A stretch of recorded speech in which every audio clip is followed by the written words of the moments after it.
Hello everyone, welcome to hello scholar. Hello scholar में आप सभी का स्वागत है। हेलो स्कॉलर आपको प्रोवाइड करता है daily current affair session YouTube platform पर, प्लस आपको प्रोवाइड किए जाते हैं इंपॉर्टेंट टॉपिक्स पर वीडियोस। अगर आप हमारे चैनल पे न्यू हैं तो प्लीज़ हमें सब्सक्राइब करें। हेलो स्कॉलर आपको प्रोवाइड करता है टेस्ट सीरीज, पीडीएफ, बुक्स, ये सारा स्टडी मटेरियल आप जाकर हमारी वेबसाइट www.helloscholar.in पर जाकर अवेल कर सकते हैं। अगर आपको इनकेस कोई भी डाउट होता है, कोई भी क्वेरी होती है, तो ये हमारा व्हाट्सएप नंबर है, आप इससे हमें कांटेक्ट कर सकते हैं। हेलो स्कॉलर आपको प्रोवाइड करता है free test attempts. Test series वाले सेक्शन में जाकर आप वहाँ पे फ्री टेस्ट जो है वो उसको अटेम्प्ट कर सकते हैं, प्लस आपकी जो प्रेपरेशन है उसको एनालाइज कर सकते हैं। चलिए बिना किसी देरी के स्टार्ट करते हैं आज का सेशन। तो बच्चों, क्वेश्चन नंबर 1 क्या कहता है? Which among the following is not the permanent member of UNSC. ठीक है, यूएन का कौन परमानेंट मेंबर नहीं है इन सारी कंट्रीज में से? ये कंट्रीज के नाम आपको दे रखे हैं।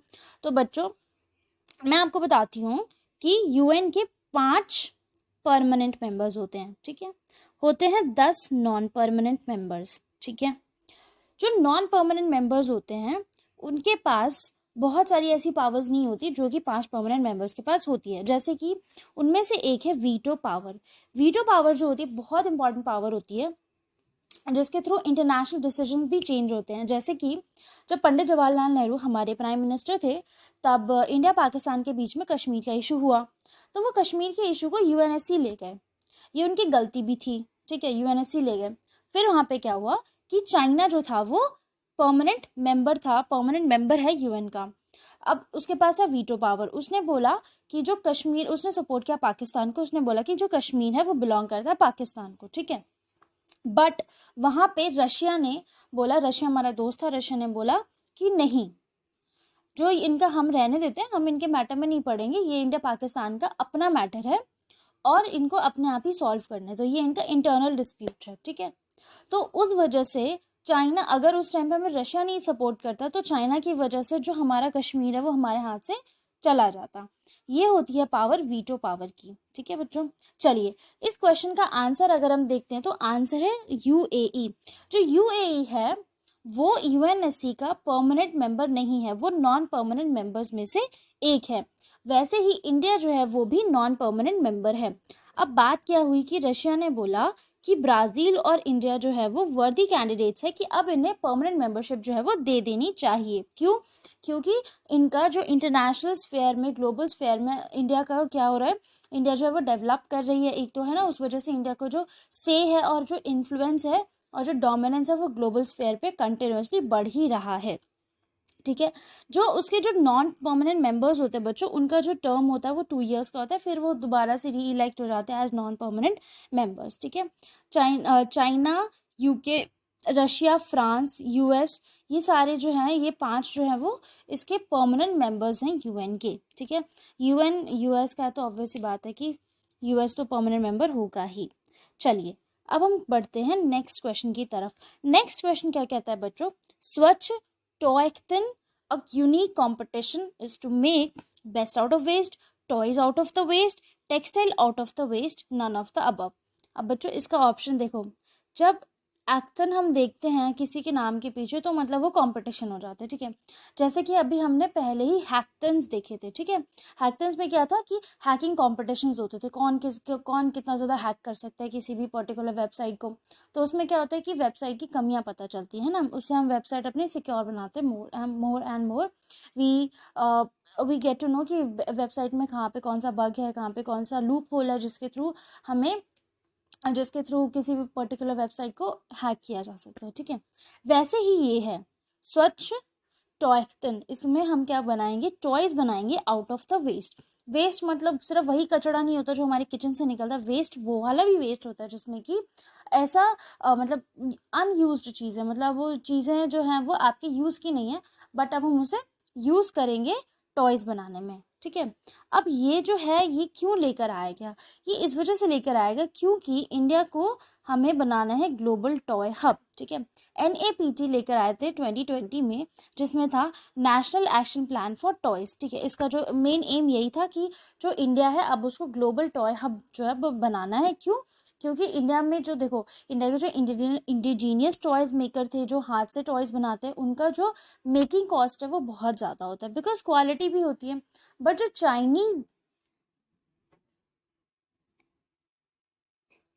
चाइनीज टॉयज होते हैं वो चीप होते हैं, बट उनकी जो क्वालिटी होती है वो बहुत ख़राब होती है। बट स्टिल जो कंजम्पशन हो रहा था वो चाइनीज़ टॉयज़ का बहुत ज़्यादा हो रहा था। तो जो चाइनीज़ टॉयज़ है वो इंडियन मार्केट को डोमिनेट करते हैं, है ना। तो इस वजह से ये जो है एक ऐसा एक इनिशिएटिव लेकर आएगा, इससे क्या होगा कि वेस्ट मटेरियल भी नहीं हमारा बर्बाद होगा, वो भी रीयूज़ हो जाएगा, रिसाइकल हो जाएगा, है ना। चलिए, ये किसके अंडर हमने लॉन्च किया कंपटीशन? ये कंपटीशन लॉन्च हुआ है स्वच्छ अमृत महोत्सव के अंदर, जो कि 17 सितंबर को हम सेवा दिवस के तौर पे सेलिब्रेट करते हैं, और 2 अक्टूबर तक चलेगा, जिसको हम स्वच्छता दिवस के तौर पर सेलिब्रेट करते हैं। इस पूरे कंपटीशन को होस्ट करेगा माई गव्स इनोवेट इंडिया पोर्टल, ठीक है, ये वाला जो पोर्टल है ये इसको होस्ट करेगा। ये लॉन्च किया गया by the secretary of housing and urban affairs, ठीक है, इसको वर्चुअली लॉन्च किया गया है कब? 26 सितंबर, यानी कि आज के दिन। चलिए नेक्स्ट क्वेश्चन की तरफ बढ़ते हैं। नेक्स्ट क्वेश्चन है, अंत्योदय दिवस is observed on 25 September every year. It is celebrated to mark the birth anniversary of which of the following leaders? 25 सितंबर को बच्चों हर साल हम अंत्योदय दिवस जो है वो मनाते हैं। अब ये किसकी बर्थ एनिवर्सरी को सेलिब्रेट करने के लिए मनाया जाता है? पंडित दीनदयाल उपाध्याय, पंडित जवाहरलाल नेहरू, सुभाष चंद्र बोस, लाला लाजपत राय।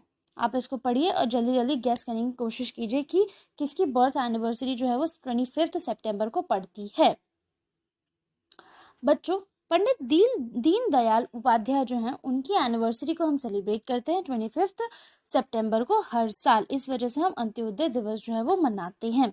अब हम देखते हैं कि इसको मनाने का और भी क्या रीजंस होते हैं और इनका जो कंट्रीब्यूशन है वो क्या था।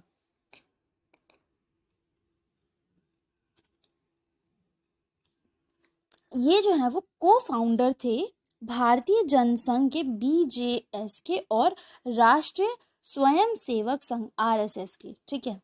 अब इन्होंने बहुत सारे ना अपनी फिलॉसफीज कह सकते हो और अपनी थिंकिंग को इसमें डाला है। कैसे?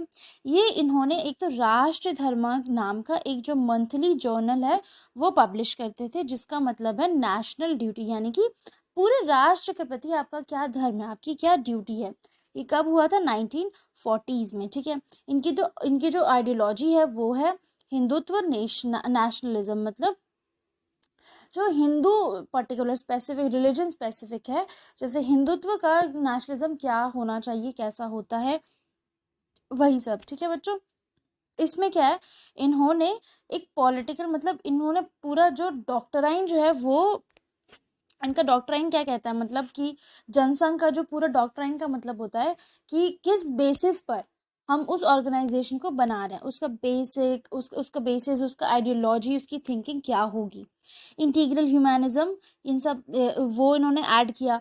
कल्चरल नेशनलिज्म वैल्यूज इन्होंने ऐड करे। फिर इन्होंने कुछ गांधीयन फिलोसफीज ऐड करी, जैसे कि सर्वोदय, यानी कि प्रोग्रेस फॉर ऑल, सबकी प्रोग्रेस होनी चाहिए। स्वदेशी, सेल्फ सफिशिएंसी, यानी कि इंडिया को सेल्फ सफिशिएंट होना चाहिए, ठीक है बच्चों। चलिए that's it for this question. Next question, operation Megh Chakra is an initiative, क्या है? Anti sexual abuse drive by CBI ने स्टार्ट किया। Anti sexual abuse drive by UNHC, United Nations Human Rights Commission, operation to tackle cyclone, operation to tackle the floods in India. ये क्या है? तो बच्चों ये है एक anti sexual abuse drive by CBI। ये CBI ने स्टार्ट किया ये ड्राइव। अब इसमें बच्चों क्या हुआ, अब क्योंकि बहुत सारे इंटरनेट जैसे एक्सपैंड होता है, तो क्लाउड आप समझते हैं कि अगर आप अपना जो भी डेटा है वो आप अपने फ़ोन में नहीं सेव कर सकते, आप क्लाउड में सेव कर सकते हैं।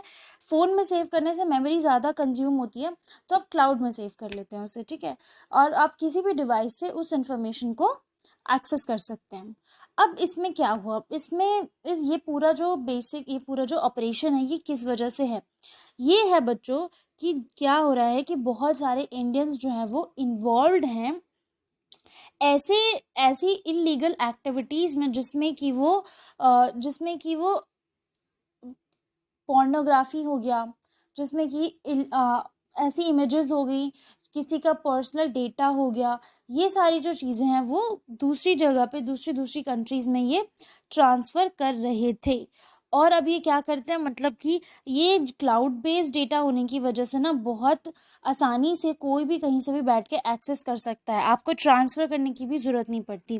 तो उसमें इन सारी इलीगल एक्टिविटीज़ में ये इन्वॉल्व थे। तो इसमें क्या, बच्चों की ऐसे वीडियोस बनाकर which is can not be seen by public, which is very private, है ना, किसी को ब्लैकमेल करना, उनकी वीडियोस को बेचना, ये सारे काम में बहुत सारे लोग इन्वॉल्व थे। तो इस सब की खबर कैसे मिली हमें, सिंगापुर के इंटरपोल से मिलती है हमें, और उसके बाद जो है वो सीबीआई इस पूरे ऑपरेशन में लग जाती है। फिर अलग अलग सिटीज से लगभग 50 लोगों को अभी तक अंडर रेडार जो है वो लिया गया, मतलब उन पर निगरानी रखी जा रही है, और बहुत सारे लोग जो है वो अरेस्ट भी हुए हैं इस ऑपरेशन के अंडर। अब ऐसा ही कुछ सिमिलर ऑपरेशन जो है वो लास्ट ईयर नवंबर में लॉन्च किया गया था, जिसका नाम था ऑपरेशन कार्बन। ठीक है, इसमें कितने 13 स्टेट्स और 1 यूनियन टेरिटरी को पूरा रेड किया गया था अलग अलग जगह पे, जिसमें कि 80 लोग, मतलब 80 लोग जो हैं वो 80 लोग के करीब जो है वो लोग पकड़े गए थे कि इन सारी एक्टिविटीज़ में वो लोग इन्वॉल्व हैं। तो हर साल क्या होता है कि slowly and gradually the crimes are also increasing, क्योंकि बहुत सारा टेक्नोलॉजी आ गई है। तो कई बार ऐसा होता है कि पॉसिबल नहीं हो पाता ट्रेस करना कि या गेस करना कि इस तरीके से भी कोई भी क्राइम जो है वो कमिट किया जा सकता है। अब डेटा ट्रांसफ़र करने में तो पता चल जाता है, बट अगर आपने डेटा क्लाउड में सेव कर दिया, फिर आपने किसी और डिवाइस से जाके उसको लॉग इन कर लिया, ट्रांसफ़र नहीं करना पड़ा, तो आप वो जो ट्रांसफ़र होता है जब डेटा, तब वो रेडार के अंदर आता है कि हाँ इस पर्टिकुलर डिवाइस से उस पर्टिकुलर डिवाइस में डेटा ट्रांसफ़र हुआ है। बट आप दूसरे डिवाइस से लॉगिन करके उसको डाउनलोड करो तो फिर वो नहीं हो पाता। तो ये क्या हुआ, ये सारे तरीके हैं जिन सबको यूज़ करते हुए जो क्रिमिनल्स हैं वो क्राइम जो कमिट करते हैं। चलिए, moving on to next question. Next question है, Swachh Vayu Sarvekshan conference was held in which of the following state. कौन से स्टेट में स्वच्छ वायु सर्वेक्षण कॉन्फ्रेंस जो है वो हुई है? ऑप्शंस पढ़िए फिर बताइए।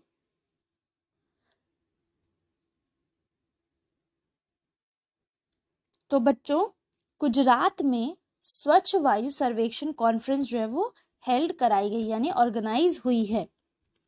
Option number 3, right. अब हम जानेंगे एक्चुअली में क्या, बड़ा यूनिक तरीके की इसमें ना क्या होता है कि सिटीज़ को रैंक करने की बात करी गई। ठीक है, अब रैंक ये कैसे करेंगे, रैंक करेंगे on the basis of the actions taken by the states. ठीक है, स्टेट्स ने कैसे कैसे एक्शंस लिए हैं ताकि वो अपनी एयर क्वालिटी जो है वो उसको मेंटेन कर सके, उसको इम्प्रूव कर सके। ठीक है, उस हिसाब से इनकी रैंकिंग होगी। ठीक है, अब पूरे देश में 131 सिटीज़ की रैंकिंग करी जाएगी। अब कौन करेगा, मतलब किस लिए रैंकिंग करी जाएगी? For implementing city action plans. ठीक है, कौन सी कंट्री जो है वो अपना मतलब 2025 से लेकर 2026 तक के बीच में कौन सी सिटी जो है वो अपना एयर पोल्यूशन रिड्यूस कर सकती है, कितना ज़्यादा से ज़्यादा एयर पोल्यूशन रिड्यूस कर सकती है। अब वो रिड्यूस तो तभी कर पाएंगे ना जब वो प्लान्स को बहुत अच्छे से एग्जीक्यूट करेगी। जैसे मैंने आपको बताया कि जो रैंकिंग है वो इस वजह से नहीं, इस बेसिस पर नहीं है कि आपकी एयर क्वालिटी क्या है उसको मेजर किया जाएगा, नहीं, ये मेजर किया जाएगा कि आपने कौन कौन से कैसे एक्शंस जो है वो लिए हैं ताकि आपकी जो सिटी है उसकी एयर क्वालिटी मेंटेन रहे। चलिए बच्चों, नेक्स्ट क्वेश्चन है, what is the theme of World Tourism Day. World Tourism Day की क्या थीम है? Rethinking tourism, creating opportunities for tourism, developing institutions dedicated to specifically tourism, none of the above. कौन सी theme थी World Tourism Day की? कौन सी theme है वर्ल्ड टूरिज्म डे की? Rethinking tourism. Option number 1 is correct, ये थीम है हमारे वर्ल्ड टूरिज्म डे की। ठीक है बच्चों, अब जानते हैं वर्ल्ड टूरिज्म डे कब सेलिब्रेट किया जाएगा। बच्चों, कल यानी कि 27 सितंबर को वर्ल्ड टूरिज्म डे सेलिब्रेट किया जाएगा। थीम मैंने आपको बता दी, रीथिंकिंग टूरिज्म। अब क्या हुआ, इस टूरिज्म डे को सेलिब्रेट करने के लिए एक कॉन्फ्रेंस ऑर्गेनाइज करी गई है जिसका नाम है सिम्फनी। ठीक है बच्चों, पंखा वाला सिम्फनी नहीं, ये है कॉन्फ्रेंस। ठीक है, 24 से लेकर 27 सितंबर तक ये कॉन्फ्रेंस जो है वो ऑर्गेनाइज कराई गई है। अब इसमें क्या है, अब इसमें हम बात करेंगे कि कैसे नॉर्थ ईस्टर्न रीजन्स का जो टूरिज्म है वो डेवलप किया जा सके, टूरिज्म सेक्टर उन सारे रीजन्स का कैसे डेवलप किया जा सके। ठीक है, अभी कॉन्फ्रेंस लॉन्च किसने करी थी बच्चों, ये करी थी हमारे श्री जी किशन रेड्डी ने। ठीक है, ये कौन है, हमारे टूरिज्म मिनिस्टर हैं। चलिए नेक्स्ट क्वेश्चन की तरफ बढ़ते हैं। नेक्स्ट क्वेश्चन है, make in India project was launched in which year. Make in India project जो कौन से साल में लॉन्च हुआ था, 15, 2022, 2014, 2018, कब हुआ था। तो बच्चों जब बीजेपी की सरकार बनी थी 2014 में, तब ये प्रोजेक्ट जो है वो लॉन्च हुआ था।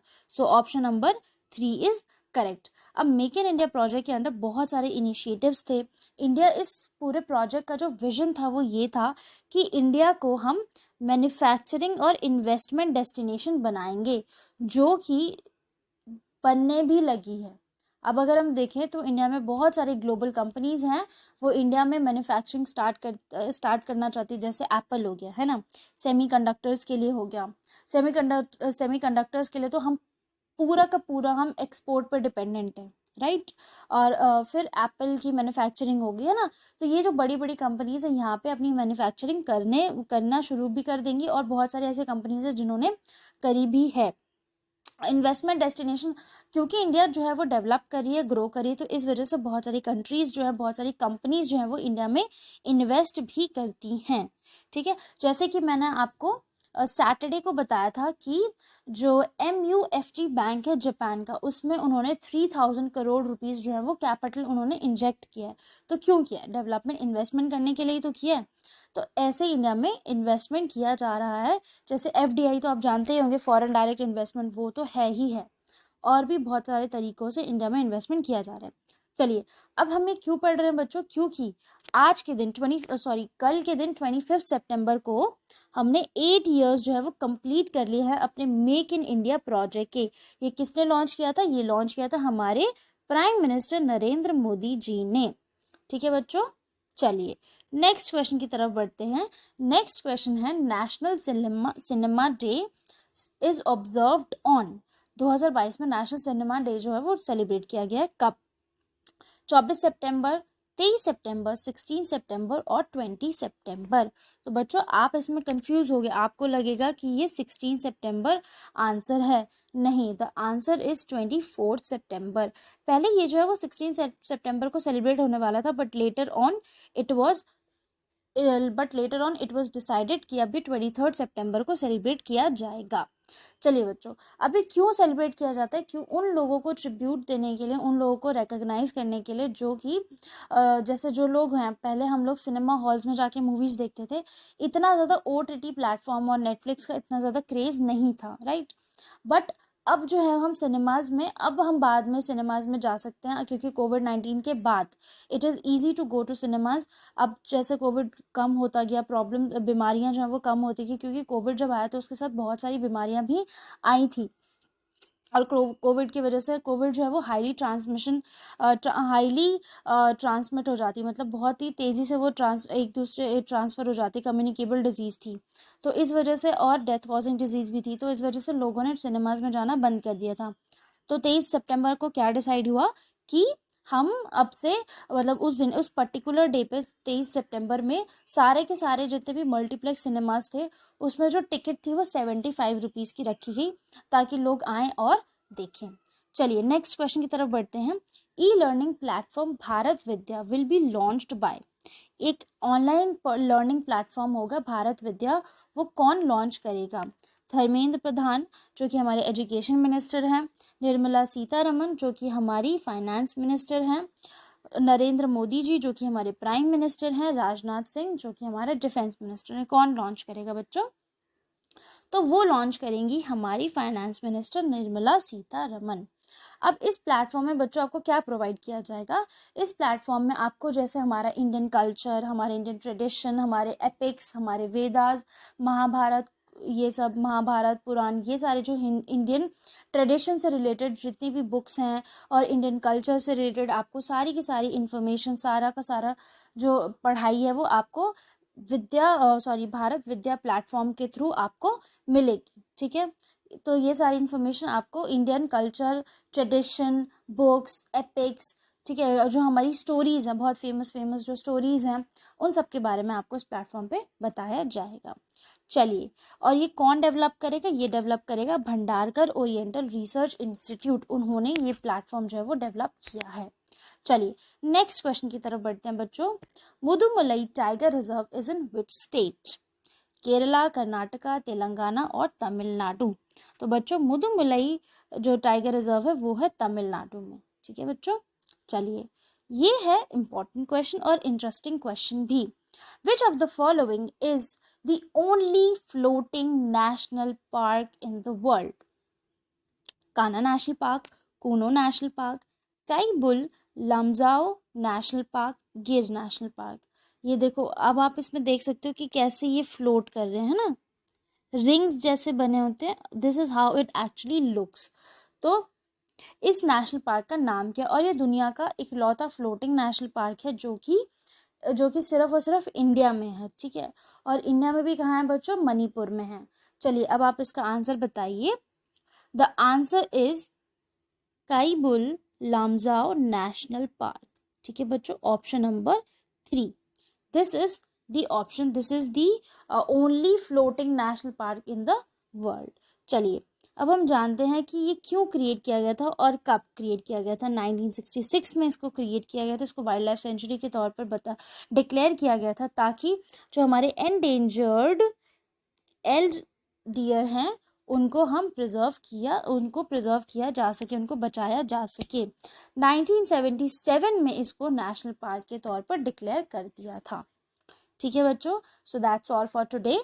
I hope you like the video. Kindly like, share, comment and subscribe to our channel. Join our Telegram channel for the latest job vacancy updates and current affair PDFs. The link will be given in description. Thank you everyone.